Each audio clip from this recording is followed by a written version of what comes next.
Atatiana's family, they received their life sentence on October the 12th of 2019. They received their life sentence without her. They'll never get her back. As we approach the Christmas holiday and the end of this year, we think about those that we love. We grieve for those that we've lost. And for them, that sadness, the grief, there's multiple stages when you go through the loss of someone close to you.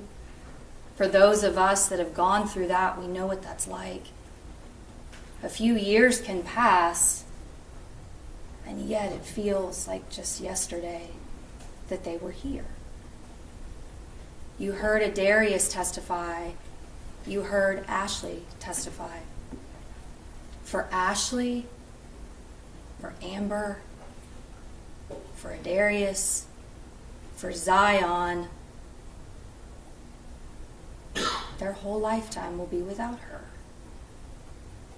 There's a part of grief that we all suffer when we get to a certain point and we think about that person. There's a realization for us all. It's the finality of it. Right? In your heart, you miss them, you love them, and then you really realize they're never coming back.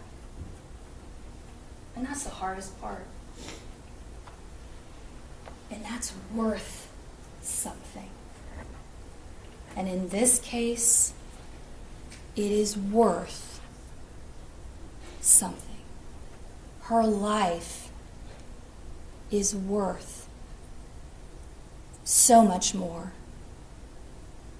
than a probation sentence. So much more.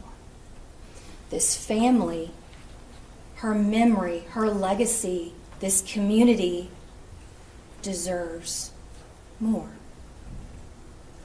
In punishment, we brought you multiple witnesses, and those were witnesses we were not able to bring you in the guilt innocence portion.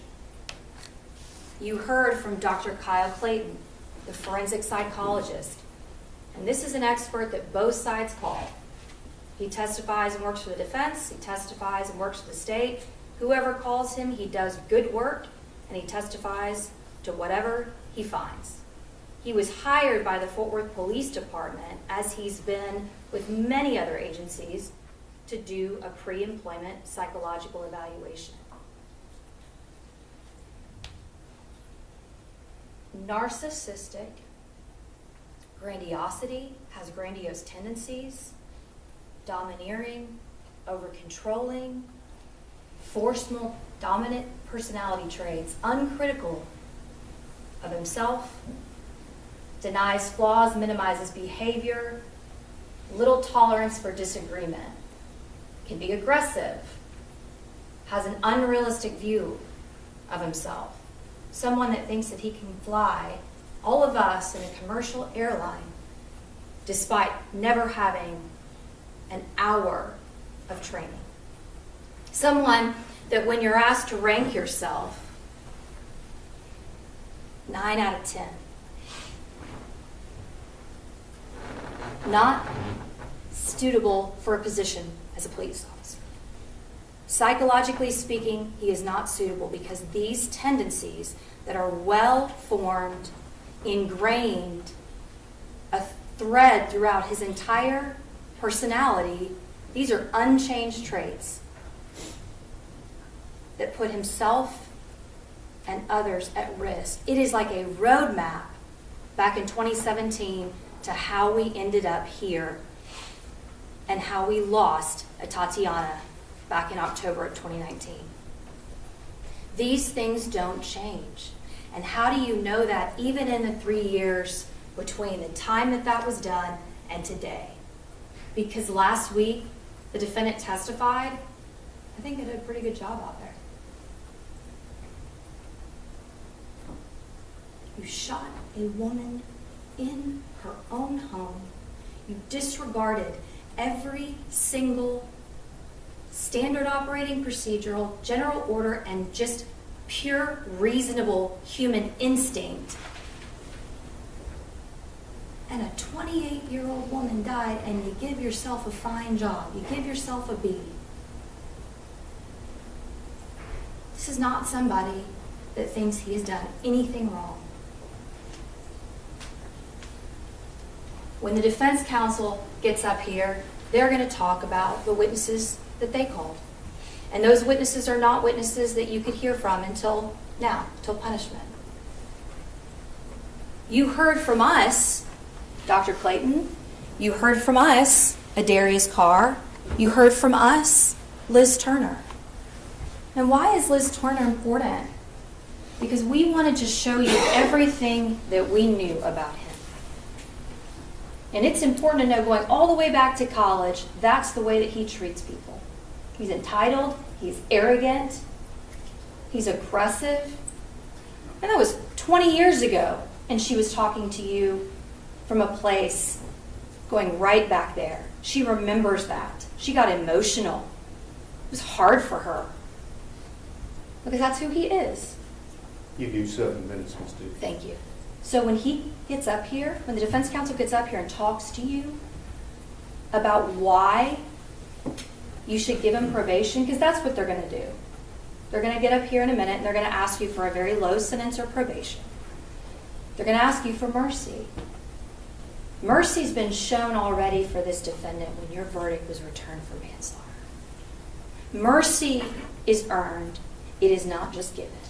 And I want you to listen to why they're asking you for a low sentence or probation. Because his family got up here and said he was a good guy? Every case that I prosecute, there's a family member that gets up there and says they're a good guy. It's part of the deal. But I think it's important to think about the witnesses that we didn't hear from. Just as much as the ones that we did, right? Family members. We heard from one field training officer, just one single Fort Worth officer that said, I knew him for about 3 or 4 weeks, didn't have very good personal skills, we kept up, I don't know anything about this case. But don't you know that if the Fort Worth Police Department and all those guys and girls that work for him, 18 months side by side with him, almost 2 years, don't you know if they had something good to say, they would have been in here? There would have been a line out the door. And don't you know that those 3 psychologists that gave him a passing score, if they had something good to say, if they disagreed with Kyle Clayton, don't you know they'd been in here saying that? They would. I guarantee you they would. But instead, we have a family, which they're good people. This is not their fault. This is not their fault. But valuing them or him over her is a tragedy. It is not right. It is not just. In this case, the only appropriate verdict is the maximum sentence. It's the only thing that's appropriate. And when the judge talked to you about the court's charge, I want y'all to think about, and y'all don't have copies with you, but you'll be able to go back and read this. When you go to this certain page, I want to ask you, do you feel comfortable with the fact that the judge gets to set the terms of probation? He gets to get off. If he wants to get off early, judge sets the terms. You heard from the probation officer talk about probation and how it is. It is no different than what all of us do every day. That is not enough. That's not even a slap on the wrist. You heard that this defendant has been out on bond for the last 3 years with his family, laughing, doing projects with them, something that they don't get to ever do. They don't get to ever do that. Doing probation values that over them, and that is not okay. The other thing that's talked about in the court's charge is a fine. I can always get questions about the fine. If you want to put an exclamation point on your verdict, then you put a fine. It doesn't go directly to the family. It goes to a fund. So you put a fine as an exclamation point. when you think about this case, you all leave here today, they go home without her. Zion never gets to have Aunt Tay again. It doesn't matter if it's a year from now, 5 years from now, people are going to ask Zion, what happened to Aunt Tay? What happened? What did the jury do? And thankfully now, with your verdict, he gets to say that they found him guilty. They're also going to ask another extremely important question. What did they do? What do you want Zion's answer to be? The only just verdict is 20 years. Anything less is a travesty of justice.